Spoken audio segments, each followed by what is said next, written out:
Tweet की तकलीफ गोली से ज़्यादा होती है। ट्वीट की तकलीफ घर पे हमले से ज़्यादा होती है। माओ बहनों बीवी बच्चियों के दुपट्टे छीनने से ज़्यादा होती है। खून में रंगे जख्मियों को देखने की तकलीफ ज़्यादा है। ये एक ट्वीट की बात। क्या नरमी की है एस्टेब्लिशमेंट ने पीटीआई के साथ, जिस पे वो तवक्को करते हैं कि हम नरम गुफ्तगू क्यों करेंगे हम नरम गुफ्तगू। आपने सबसे पहले हमारे बहनों भाइयों को उठाया, 9 मई किया आपने, हमारे लीडर को उठाया, बाद में अगवा किया आपने, इस्लामाबाद हाई कोर्ट में तोड़ फोड़ की, उसकी सीसीटीवी फुटेज चुराई गई, सुप्रीम कोर्ट से जब वो बाहर आए उसके बीच में आपने हमारा टॉप कैडर उठाया, उनको फेंटा फेरा। ठीक है, हम विक्टिम हैं उस चीज़ के। तो आपने उनको पार्टी क्रश की, पार्टी क्रश नहीं हुई आपसे। आपने फिर उसके बाद इमरान खान को पकड़ा, इमरान खान को पकड़ के जेल में दिया और ये कहा कि 4 हफ्ते नहीं निकालेगा। ठीक है, जब इमरान खान नहीं टूटा तो आपने उनकी पार्टी का सिंबल लिया। पार्टी का सिंबल लेने का मतलब ये है कि प्रैक्टिकली आपने पार्टी बैन कर दी। फिर और इसको इलेक्शन फ्रॉड किया चीफ इलेक्शन कमिश्नर ने, और इसको कवर दिया वो काजी फ्राडिया ने। ठीक है, I am sorry, I am not using this word as derogatory, I am defining him, defining his character.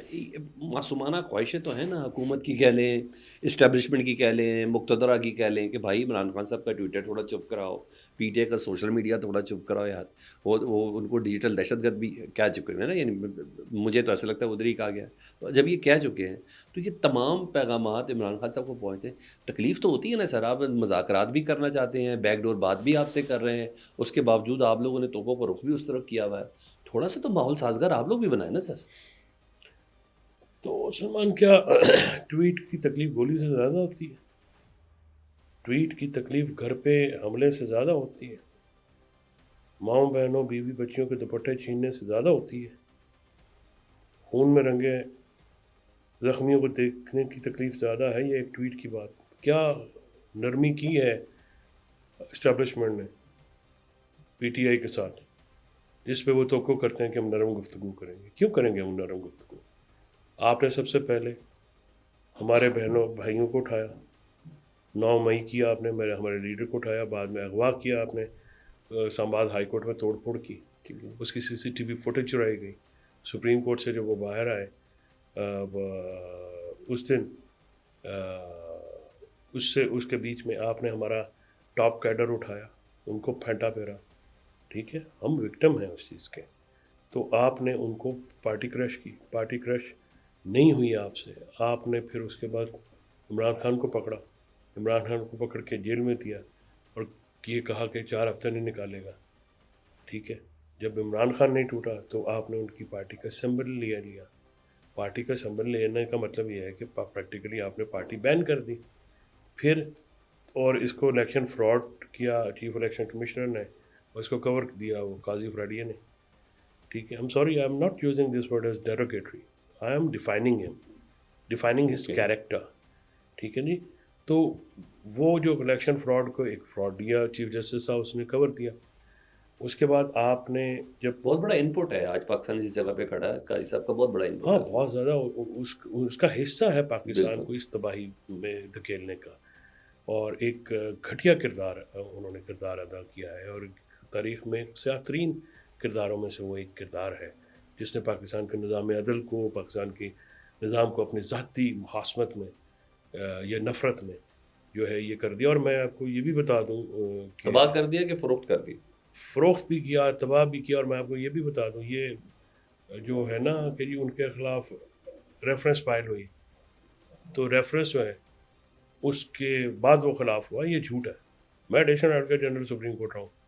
East का केस होता था, ये पीटीआई और इमरान खान को ले आता था। वेस्ट का मैंने एक दिन इमरान खान साहब से कहा, जब पीएम थे, मैंने कहा पीएम साहब ये तो हर केस में ले आता है, कि पागल जा जाए। तो उन्होंने कहा कि यार मैंने तो ऐसे कभी मुलाकात भी नहीं हुई, आई डोंट नो व्हाई।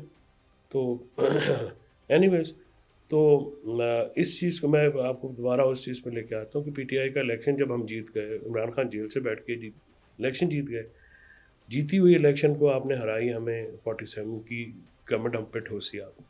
ठीक है। ठीक है, पहले आपने बाजवा ने और उसमें जो फैज़ का भी नाम लेते हैं मौलाना साहब, कि उन लोगों ने साजिश की, इस्टेब्लिशमेंट के जर्नलों ने अपनी एक्सटेंशन और अपने टिकरों में, और नो कॉन्फिडेंस मूवमेंट लेके आए। नदीम मलिक साहब के साथ मौलाना साहब ऑन एयर हैं। जी जी बिल्कुल। उन्होंने कहा सारी पार्टियाँ बैठी हुई थी, और ये जनरल बाजवा ये कह रहा था कि ऐसे करेंगे वैसे करेंगे, और इमरान खान साहब को कह रहा था कि हम इलेक्शन कराएंगे। तो एक वो भी बहुत ही गलीज़ तरीन कैरेक्टर है पाकिस्तान की तारीख का। ٹھیک ہے جی، جس نے اس ملک میں اپنی تھرڈ ایکسٹینشن کے لیے ملک کو ہی داؤ پہ لگا دیا۔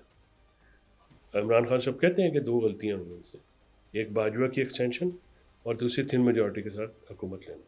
یہ بہت بڑی غلطیاں ان کی، سیاسی غلطیاں ان کی۔ اچھا فیصل بھائی صاحب ایک بات بتائیں، یہ مجھے بتائیے ابھی اس والے پوائنٹ کو کدھر پلیس کر سکتے ہیں، جسٹ انلائٹن می، کہ مجھے تو ایسا لگ رہا ہے کہ جتنا مجھے سمجھ آتی ہے 2 فیصلوں نے برباد کر دیا پاکستان کو، اور وہ شاید ذاتی اناد ہی ہے۔ اگر میں جو بات ہے اس کے حوالے سے بتاؤں، قاضی فیصل صاحب کے خلاف ریفرنس، اور یعنی 2 چھوٹی سی چیزیں ذاتی اناد بن گئی نا، یا جنرل باجوہ صاحب کی کے کہنے پر D G I S I general Faiz کو تبدیل نہ کرنا، یہ 2 چیزیں جس نے اگر پاکستان کی ماضی قریب کی ہسٹری کو یا پاکستان کے اس حالات تک پہنچنے کو اگر آپ لگائیں تو یہ 2 ہی وجہ بنتی ہے۔ ریفرنس کا فائل ہوا قاضی کے خلاف اراؤنڈ 2019 میں، 19 یا 20 ابھی 20 2019 میں خواجہ آصف کہتا ہے کہ اس کی تو ڈیل ہو چکی تھی باجوہ کے ساتھ اوائل میں۔ جی بالکل ڈیل ہو چکی تھی۔ ٹھیک ہے، پھر ریفرنس تو بہانا تھا۔ میں نے آپ کو ابھی بتایا کہ وہ reference was not the cause کہ وہ مخالف ہوا، وہ تو پہلے بھی تھا۔ مجھے یاد ہے، میں کیونکہ ایڈیشنل ایڈوکیٹ جنرل پنجاب تھا، and I used to look after Supreme Court, I was admin head, مجھے خان صاحب نے بھیجا تھا، لگایا تھا وہاں پہ۔ ٹھیک ہے، تو یہ قاضی فائز صاحب ہر کیس میں وہ لے آتا تھا۔ یہ رومانس اتنی جلدی ختم کیوں ہوتا ہے؟ جو اب کہہ رہے تھے طاقت ہے۔ خواجہ آصف صاحب کہتے کہ میری تو ڈیل ہو چکی تھی جنرل باجوہ سے، ابھی تو آئے تھے عمران خان نواز صاحب۔ شریف کی وہ بیسکلی اس کو 3rd ٹرم چاہیے تھی باجوہ کو، ٹھیک ہے، اور اس نے کہا کہ میں نے 1 ٹرم ان سے لی ہے، دوسری طریق انصاف سے لوں گا، تیسری وہاں سے لوں گا۔ ملک کا بیڑا غرق ہو جائے بھائی۔ وہ ملک، ان کے لیے ملک اپنا اقتدار ہی ہوتا ہے نا، وہ ان کے لیے اپنے عہدے سے آگے کچھ بھی نہیں ہوتا۔ ہم نے تو یہ دیکھا، انتہائی سیلف سینٹرڈ لوگ ہوتے ہیں۔ اچھا ہمارے کچھ صحافی دوست ہیں جو اسٹیبلشمنٹ کے بڑے قریب سفر کہتے ہیں، اور ان کو تو عسکری ذرائع سے خبر بھی مل جاتی ہے۔ ان کے مطابق نا کہ جنرل عاصم منیر صاحب جو ہے جب تک ہیں تب تک اسٹیبلشمنٹ اور پاکستان تحریک انصاف میں نا کسی قسم کی کوئی قربت پیدا نہیں ہو سکتی۔ آپ کو بھی یہی لگتا ہے؟ وجہ انہوں نے کاٹا لگا دیا نام پہ۔ وجہ 8 فروری بھی اس ملک میں ہوا ہے۔ جنرل صاحب کو سوچنا چاہیے، ان کی ذات، ان کی انا پاکستان کے عوام کی رائے سے بڑی نہیں ہے۔ اس طرح سے کوئی بھی شخص جو ہے وہ پاکستان سے بڑا نہیں ہے، چاہے وہ سیاستدان ہو، چاہے جج ہو، جرنیل ہو، کوئی بزنس مین ہو۔ پاکستان سب سے پہلے ہے، پاکستان کی عوام سب سے پہلے ہے، ٹھیک اور ہے، پاکستانی عوام اور فوج ایک دوسرے کے لازم و ملزوم ہو۔ پاکستان کی عوام نے فوج کے لیے بہت قربانیاں دیں، پیٹ کاٹ کے فوج کو پالا ہے۔ فوج عوام کے جذبات کی قدر کرے، یہی وقت کا تقاضا ہے۔ اچھا آپ کو لگتا ہے کہ عمران خان صاحب کا ملٹری ٹرائل ہوگا؟ کہ وہ جنرل فیض صاحب کا تو چل رہا ہے، اور اگلے چند ہفتوں میں سنا کوئی فیصلہ بھی آ جائے گا، اور بڑی خبریں ہیں کہ جی قرآن، میں نہیں، خواجہ آصف صاحب، میں نہیں، عطا تارڑ صاحب، یہ لوگ کہہ رہے ہیں کہ عمران خان صاحب کی طرف نکلتا ہے۔ آپ لوگ اس کے لیے بھی تیار ہیں؟ اچھے لوگوں کو سنا کرو، یہ تو دونوں باتیں بھی اپنی شکلوں کی طرف میں واپسی کرتے ہیں۔ اب پی کا ایکٹ آ گیا نا، تو میں نے اب ان کی طرف نظر رکھنی کہ یہ کون سی خبر غلط پھیلاتے ہیں، ہاں، اس لیے بات نہیں، کر وہ رہا تو دن رات جھوٹ بولتے ہیں۔ دیکھیں سر، بات یہ ہے کہ ملٹری کورٹ پہ عمران خان صاحب نے پتیرا ہونے کا میرا ٹرائل کرنا کر لیں، جائیں، کس نے روکا ہوا ہے؟ مائٹ ان کے پاس ہے، طاقت ان کے پاس ہے۔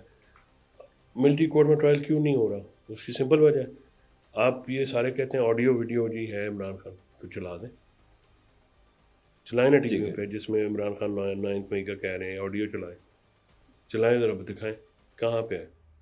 جھوٹ بول رہے ہیں، ٹوٹا فالس فلیگ آپریشن تھا، پلان جیسے ہوا، 10,000 بندہ اٹھا لیا، 4 جگہوں پہ آگ لگی تھی، 10,000 بندے نے لگائی تھی۔ 10,000 بندہ اگر لاہور میں ہوا تھا اور جہاں پہ ہوا تھا، تو بندے بلوچستان سے کیوں اٹھائے، کے پی سے کیوں اٹھائے، دور دراز ہمارے ضلع میں ایک انسیڈنٹ نہیں ہوا، ہمارے 140 بندہ کیوں اٹھا کے اپنے اندر کر دیا؟ پھر معافیاں بھی دی جنہوں نے معافیاں نہیں، 2 مہینے ان کو اندر آپ نے رکھا ڈی سی کے آرڈر کے اوپر، عدالتوں سے ہم نے باہر نکالے۔